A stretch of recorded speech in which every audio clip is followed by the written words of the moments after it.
Hi, welcome to a special episode of the Stress Knits podcast. I am Stacy, also known as Stress Knits Yarns on Instagram and Stress Knits on Ravelry. Today is the Sunday after American Thanksgiving, so if you celebrate, I hope you had a wonderful time with family. We spent it with my side of the family. We do every other year with my family and then Doug's family. Doug is my husband. My daughter is sleeping, so I'm kind of quiet, but it's that time of year where Doug is working a lot because he works for a church and they do this big Christmas show every year that he's in, and he's at rehearsal. So my pug is whining next to me, but he's at rehearsal, so I thought I would do a special episode before my mom comes because she is doing some grocery shopping for me so I don't have to take Eliza out, which is so helpful. But today I wanted to talk about knitting and mental health and just kind of talk about the projects that mean the most to me and why they mean the most to me and what they did for me in a certain period of my life, certain periods in my life actually.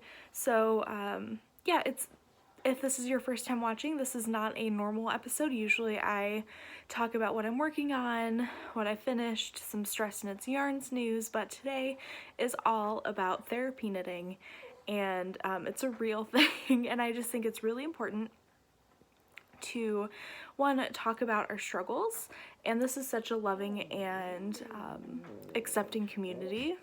Don't mind Esther, she's just napping and whining because I'm scratching her stomach. But this is, yeah, a wonderful and accepting community, and a lot of knitters suffer from mental health things, and for me, I am diagnosed with anxiety and depression, and it flares up more, but the thing that people don't understand is that it's something that you live with all the time. So there are days that are really, really good, like today, which is why I'm doing this, and then there are days that are not so good, and that, you know, it's the biggest victory is getting out of bed. You know, it's just one of those things. So I think it's important to talk about, and it's important to just let people know that they're not the only one that deals with it. So with the holidays coming up, it's going to be a very interesting time for our family. It's my daughter's first Christmas, but it's also coming up on what would have been our kids' first birthday, and then just holidays are always a little weird now. So yeah, so I just wanted to talk about what projects helped me through some of the hardest times in my life recently, and the ones that really stand out because they each gave me something different. So with that, we are going to talk about last year first, because that was the first time that really hit me and I really turned to knitting as a source of grief. And not a source of grief, but a source to help my grief. And I've talked about some of these projects before, but I wanted to get a little more into depth with them. So so last year, sorry, my dog, I'm glad that she's making noises because I don't want to cry. I'm gonna drink my coffee. Okay, and my daughter's over here in her swing, happily swinging away, playing with her giraffe with her feet. Love her so much. Okay, so last year in July, I had a miscarriage at 16 and a half weeks. I've talked about pretty frequently because miscarriages happen, and there are a lot of people in the knitting community that have had them or are going through them now, and so it's really, for me, I never knew how common it was. I knew the number, I knew the statistic, like 1 in 4 women will have a miscarriage, at least one in their life, even though the number's probably higher. But when I talked about it because it was 16 and a half weeks, we announced that we were pregnant at 14. I was actually recording a podcast when it was probably happening, because I didn't, by the way, this is going to be about miscarriages and hard pregnancies. So if that is something that's going to bother you, I would shut this off. Just disregard, okay? Because I'm going to talk about some stuff. I'm not going to get super graphic, but I'm going to talk about it because it's real life and it happens and not a lot of people talk about it. I'll text my mom back in a few minutes. But I lost my train of thought. Yes, so I was actually, the podcast before I talked about having a miscarriage, and I was still talking about like the babiness I was making and what I wanted to make the baby. The baby was probably passing away while I was recording, because I was recording in the evening the day before I passed the baby, because I did actually pass the baby in our apartment. So I'm gonna laugh because that's how I cope. All right.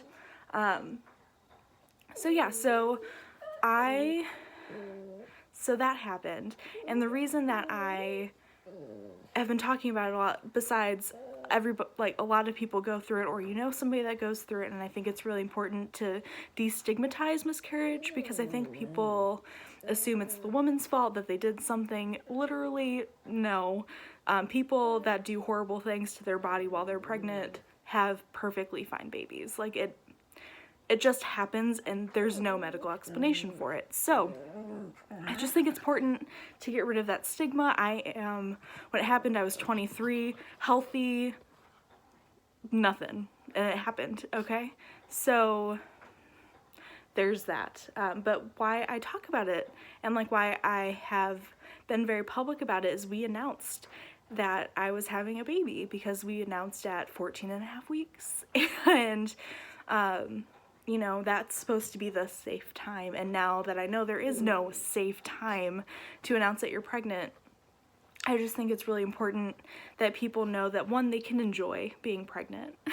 Like, that should be a very happy time, if it's a happy time for you. And I think that's one thing that I kind of regret with my daughter Eliza, is that I waited until 18 weeks to really start telling people. I told obviously my husband and our parents and our siblings and our close friends, and then that was it. So actually Jacqueline and Julie knew pretty soon, because I was planning on going to Vogue Knitting Live last year, and then I was pregnant, and I knew if my morning sickness was as bad or worse than it was last time, that I wouldn't be able to go. Anyway, with all of that, I'm very open with talking about it, because it was something I couldn't hide, because I already talked about being pregnant, and you know, when January rolled around and I didn't have a baby, you know, obviously something happened. So I think that's important. And again, miscarriages are a part of life. They're incredibly, incredibly sad. But they happen to a lot of us, and I think it's really important to talk about.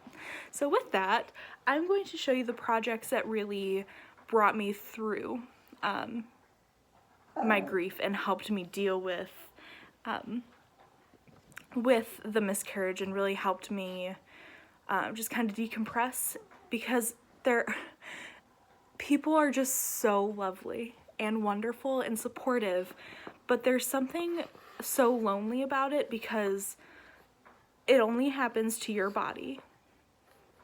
Like, my husband lost a child, but he didn't have to go through all of the physical parts of it. I still think it was as big of a deal for him as it was for me, but there are just parts of it that are just so lonely, because you don't have people that really understand, and you really don't want to hear, because as wonderful as it is knowing you're not alone, and knowing that other people go through the exact same thing, when, at least for me, when I was in it, I didn't want to hear any of that. I grieve really well on my own. I like to cry. I like to just sit and think. I like to listen to sad music. I listen to sad music all the time, but I just like to let myself live the grief for a little bit, and then it helps me come out of it. So the first project that was really like, I just barreled down and I let myself grieve. Come on, Esther, don't walk on them, but you can walk in front of them, was my Madewell cardigan. This is a project by Joji Locatelli. I have not worn this in a really long time because I was a much different size when I finished this. Yeah, pregnancy and my body do not get along. But I can't wait to wear this again next year. So, this is the Madewell cardigan. It's wrinkly because it's been in a drawer, folded up. But here we go. Here's a better representation of it. It is a classic cardigan. Think of it like the featherweight cardigan. I knit this because of Sue of Legacy Fiber Arts and the Legacy Knits podcast. Because the featherweight, I have a featherweight, but this was also when my body was starting to change and my metabolism really started slowing down. So my arms, I had really muscular arms when I was younger. I was a drummer, played a lot of sports, so I had arms, and very thin muscular arms. But then when my metabolism started slowing down, my arms, Esther left. Oh, she just wanted her ball. Just waiting for her to wake up Eliza because she fell asleep. The featherweight is definitely something made for people with tiny arms, and my arms just weren't there at that moment in time. This is because she was sleeping, and the second I start talking, she's very awake. But anyway, yeah, so I started knitting this because I loved my featherweight, but I wanted something in this colorway, which is Stress Knits Yarns in the Rattle colorway. This colorway is very special. So it's not only special because of this cardigan, which is one of the reasons why it is very special, but when I was in college, I went to a concert in Columbus, Ohio, which was 3 hours from my campus. Me and my friend Kayla went to a concert in a bar, and Doug actually surprised me and met us there. It was for this group called Penny and Sparrow. There were maybe 20 people there to listen to them, and they debuted this song called Rattle, and it's all about not feeling like your feelings matter to the person that you love, and that you don't feel, you just don't really feel like you can give them anything because of what you feel. So it was just it's a very emotional song, but it's beautiful, and I just love Penny and Sparrow. His voice is amazing. So I named it after that song because it's stuck with me. And listen to it, it's so good. So when I made this, I knew I wanted a sweater in it. So I made this, and when I had the miscarriage, I was working on it, but I was doing like maybe 2 rows a day. I'd separated for the sleeves, but was maybe half an inch past the sleeves. So my dear friend ran over, grabbed Doug and I clothes because we didn't want to come into the apartment because it was where the miscarriage happened. My lovely mother-in-law cleaned everything up for us. She's wonderful, but my friend Lindsay grabbed clothes, underwear, my Lush stuff, my skincare, and she asked me if I needed anything else, and I was like, there is a toffee colored fringe bag. It's a bag. I should send her a picture of it. I was like, can you grab that? It has a purplish pink sweater in it. And she grabbed it for me, and I forced myself to eat food that night, and I was hungry because my hormones were still high pregnancy level. I was starving all the time. Even though I didn't feel like eating, I was so hungry. So I made myself eat. I had a glass of wine. Did I have a glass of wine that night? I don't think I did. I don't think I could because of the anesthesia medicine stuff that I had. They didn't want me anyway. But, and I picked this up, sat next to Doug, and I just knit. And for the next like 5 days, I finished it. It's a big cardigan. It's wrinkled. 2 full-length sleeves. I love it. It was just the perfect knit 1 row, purl back, knit 1 row, purl back. No increases, no thinking. I did the sleeves straight, so I also didn't have to think about that. All the shaping was done. By shaping, I mean the raglan increases. So this cardigan really gave me the stability that I needed when I felt like my entire world was falling apart. So here is therapy knit number 1. I'll take a sip of water. Not water, it's coffee. Okay, so the second one is also a sweater. It's actually a sweater that I wear pretty frequently. This is my Boothbay cardigan by Hannah Fettig. I think it's in her Home and Away collection. Yes, it is. So it's a, I'm looking at the right side, wrong side. So it's a giant, it's giant. I knit a size too big and then I shrunk it in the dryer, which I kind of wish I didn't do because of the sleeves, but I'm glad I did because it was monstrous. But yeah, so it's cocoon shaped. So it goes like this, hugs my butt very well, great for leggings. Has the roll collar because it's 5 inches of garter as the shawl collar. I want to knit another one of these now, love it. But this sweater, so after the miscarriage, we were already planning on going on a family vacation with Doug's family, the Olivers, and we were going to a lake house. Doug's sister's husband, his family has a lake house, and they were letting us use it, and it was like an hour outside of Madison, Wisconsin, and so it's like an 8-hour drive for us. But there were 2 small children, so my sister and brother-in-law have a child, and then the other sister and brother-in-law have a child, and one of them was like 6 months old, and the other one was a 1.5 years, and you know, I think it was like a week or 2 after the miscarriage happened. This is when we were doing the trip. It had to have been a week because I was still experiencing cramping. My milk came in, so I had to wear like protection so that I wasn't leaking through my shirts because that happened. Stuff they don't tell you. So all of that was happening, and then on top of it, I was going to have to be around 2 very adorable small children that I loved, but it was also, I knew it was going to be really hard for me to see that dynamic when I just lost that possibility of that dynamic. So I was actually looking for the Rosemont.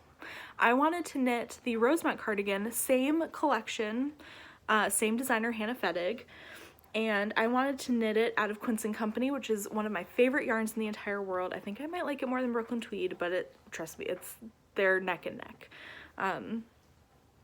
But I wanted to knit the Rosemont cardigan, oversized worsted weight cardigan in the Sabine colorway, which is a very brownish dark gray. I love it. So I found a yarn store in Michigan that has Quince & Company because it was sold out online, and I was leaving in like 3 days or 2 or 3 days, or the next day. I was leaving very soon for the trip. So my mom was like, hey, because my mom was so sweet during all of this, she was like, hey, do you want me to like grab coffee with you? And I was like, oh, that'd be great. Like, so we grabbed coffee, and she's like, so what are you doing today? And I was like, oh, I think I'm gonna go to Lansing, which is like an hour away from where we live. I was like, so I think I'm gonna go to Lansing because there's this yarn store by Michigan State, And they have this yarn that I really want so that I can knit a sweater while I'm in Wisconsin, because I'm not going to be able to swim, and that's like 2 of the days that we're there, of the 3 days that we're there, we're swimming, and I wasn't able to swim. So I was like, yeah, so I'm just gonna bring a sweater project and just kind of crank it out. And she was like, you're not gonna drive an hour by yourself. I was like, Mom, it's fine, I don't mind. It's gonna be really nice, I'll listen to my tunes, windows down, 96 all the way. And she was like, no, I'm gonna go with you. So we get in my mom's car and we just drive to Lansing. I forget the name of the shop, but it's in Lansing, right across the street from Michigan State University. And they have an entire wall of Quince & Company, all of the bases, all of the colors. And they had Sabine in the bulky, the Aran, and Esther Love. Okay. The bulky, the Aran, and the sport.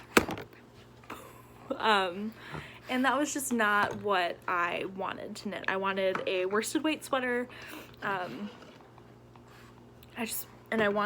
knew exactly, I wanted the Rosemont.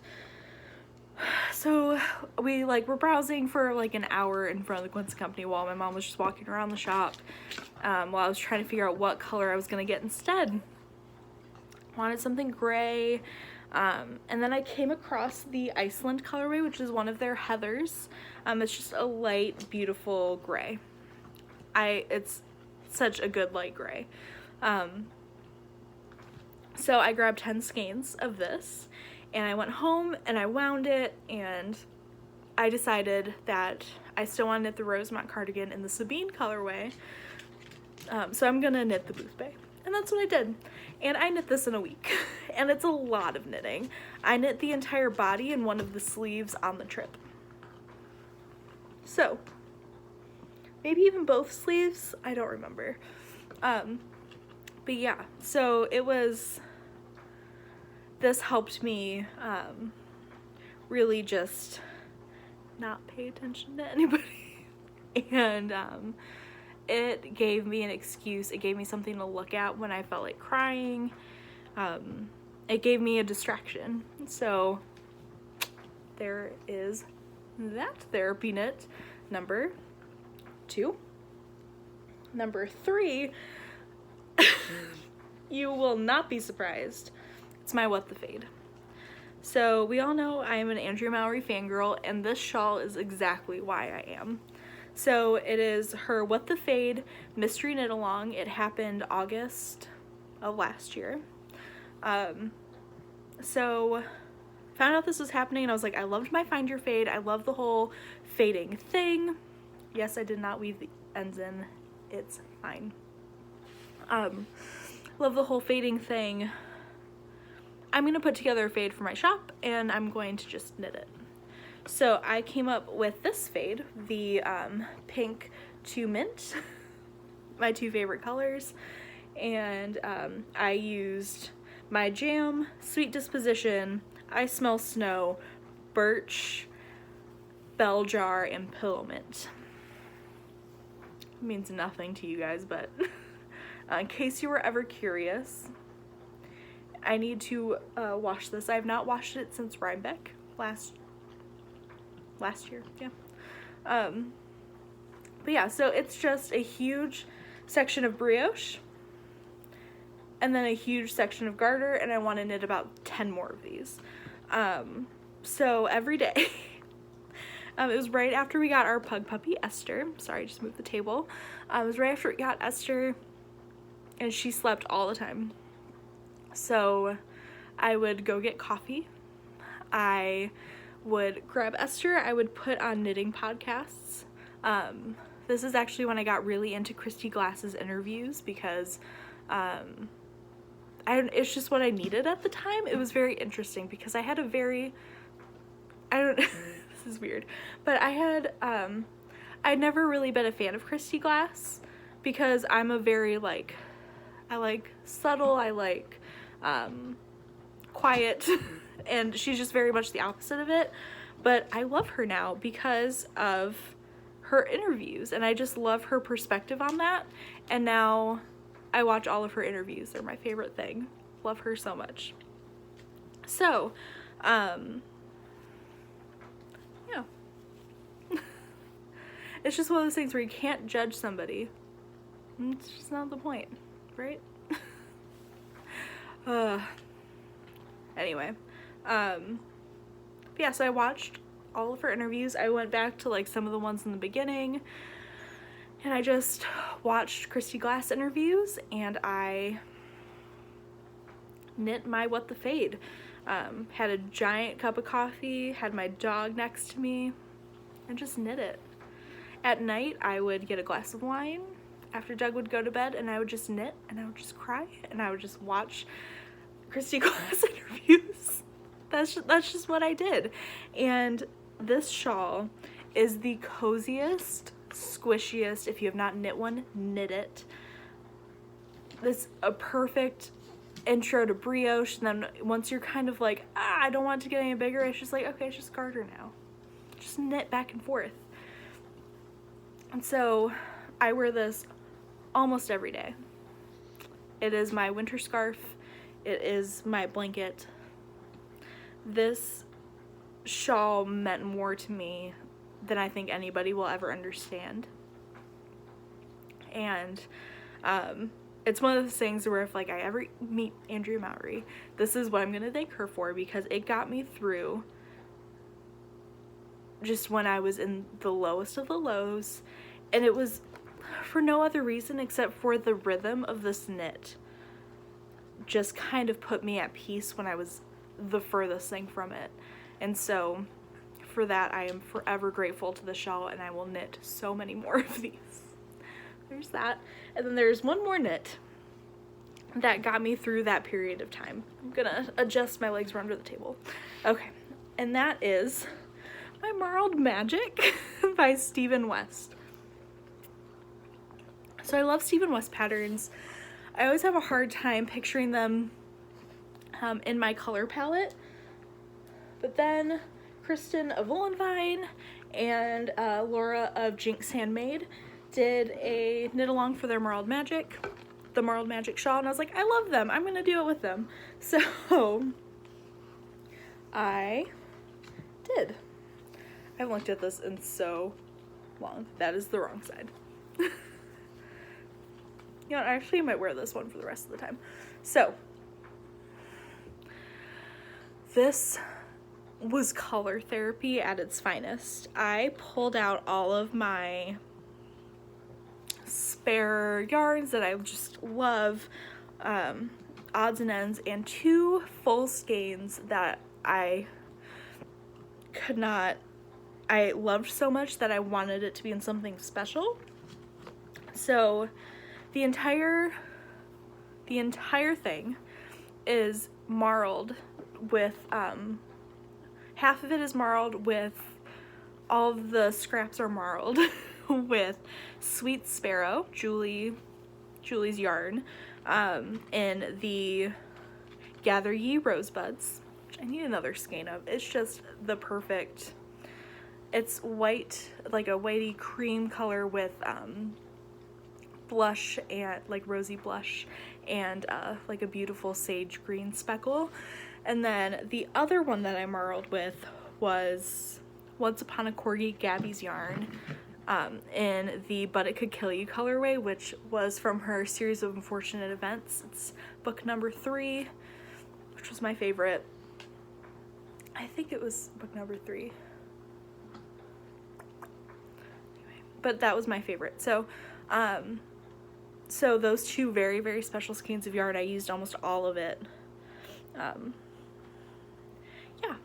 So anyway, it's just color therapy. It is my color palette, grays and pinks and mints with hints of darker shades thrown in, which is Woolenvine's Venus Flytrap.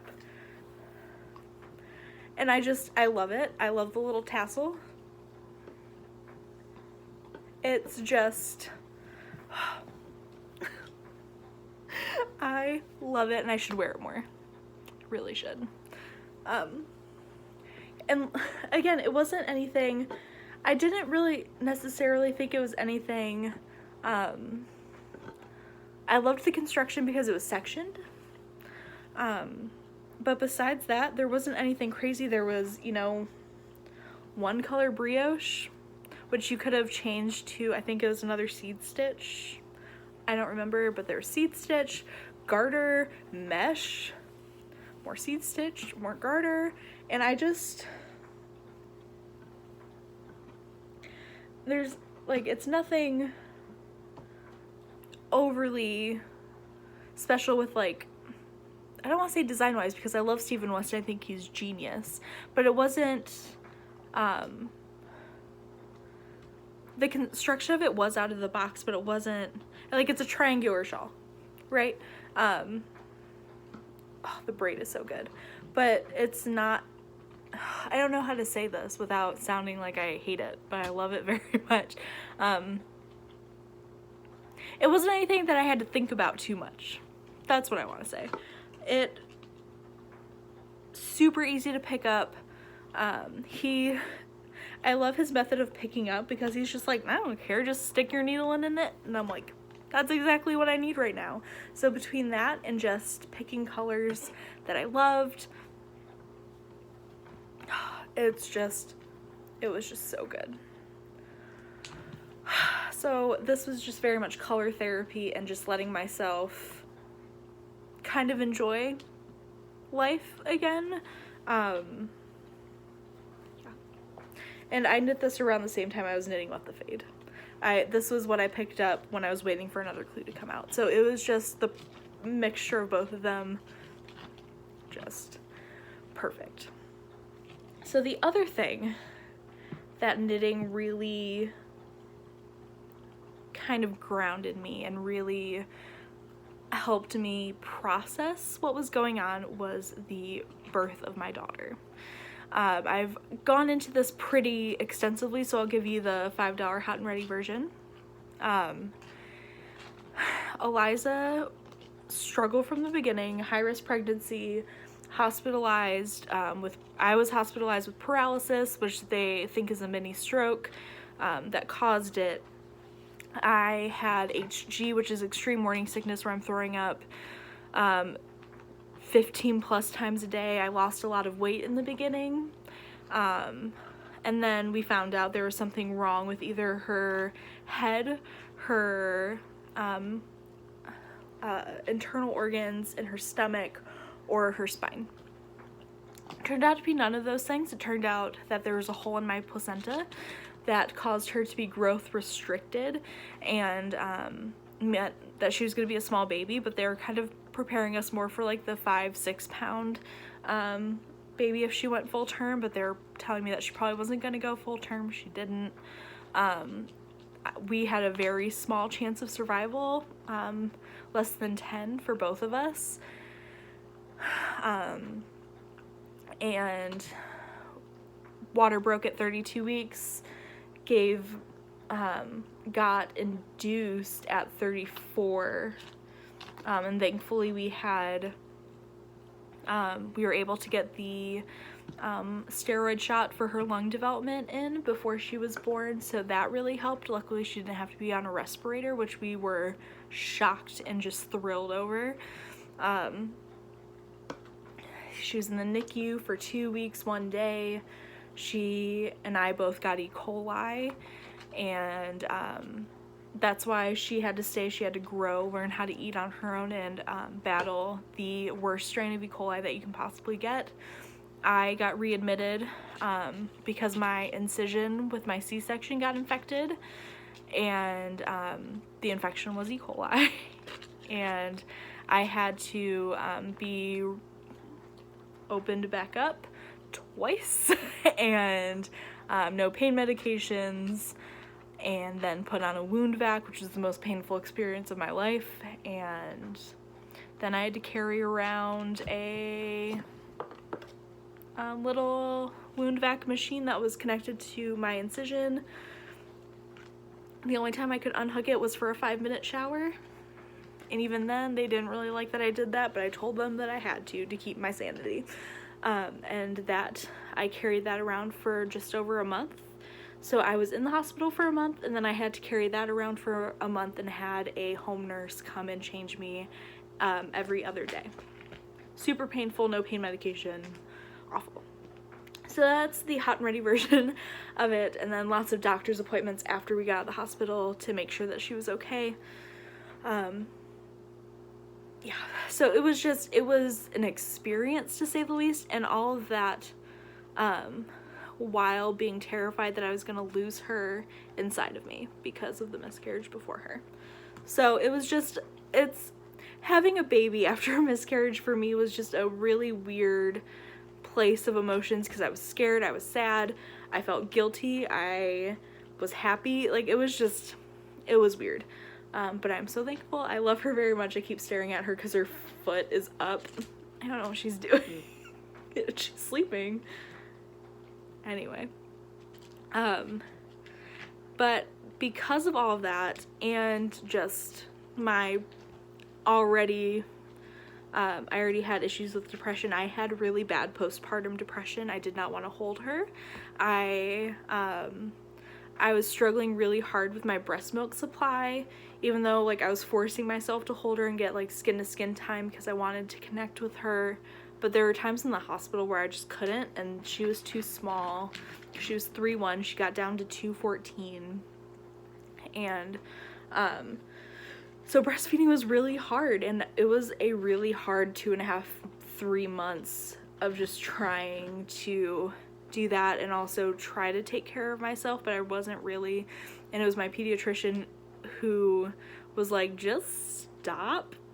I was like, but no, you're supposed to, like, breastfeed, and if you can't breastfeed, you pump. Like, it's just what you do. And she was like, no, like, I was miserable, and also it took me, like, a total of, like, 4 hours of pumping to get her 1 bottle. So she was like, you just stop. And I did, like, all of the tricks, all of the little wise tales to increase supply, and nothing worked. But again, that's something that kind of sucks in the mom community, is that, like, if you don't breastfeed your child, you are a failure. And it's like, I literally couldn't. Like, she could latch and she'd suck once and fall asleep. And we tried to wake her up and she was just out because she's tiny. And even when we got her home and she started growing, she just couldn't. And it was so heartbreaking. It was hard because you're told, like, this is what you do, and it just didn't happen. So again, that's another thing that's like, we need to stop that. Okay, anyway. There are 2 projects that got me through that period of time, and one of them I actually designed. So this is my laborer shawl. I'm actually knitting. I'm wearing the smaller version of it, which is my 2 skein version, and this is my 3 skein, and I knit, my 3 skein while I was waiting for her to be born, while I was in the hospital for 2 weeks. And also, when I was in the hospital, when I was readmitted to the hospital for 2 weeks. So I knit this completely in the hospital. Yeah, so I started over here and just knit and knit and knit. And again, it was just one of those, I needed the rhythm, I needed the squishy merino nylon cashmere base. I loved the plainness of my milk bath colorway, which just has very subtle grayish blues and really, really pale pinks with a cream as the main color, which I love. And yeah, it was just the rhythm, and it was just the exact project that I needed, and I'm so glad that I just kind of picked up needles and just knit it. That's what I did with this one, because I wanted something, this is the original, that I just wanted something that was simple and I didn't have to think about, and was pretty, and also something I could just wrap around and be cozy with once fall and winter hit, which I wear this and my What the Fade are what I wear all the time. So yeah, it was just the perfect, like, just rhythm, pass the time, make something beautiful project. So this is my laborer shawl, not my laborer shawl, my intuition shawl. So there's that. And then the last thing is another Andrea Mowry design. And it is my throwback sweater. Wrong side, but floats, right? So I was a test knitter. I was lucky enough to be selected as a test knitter for Andrea. And, excuse me. Excuse me. And yeah, so, and the reason, so I was still on, my, wound vac when I bought the yarn and I started this. And, it was just that motivation of, you're a person again. It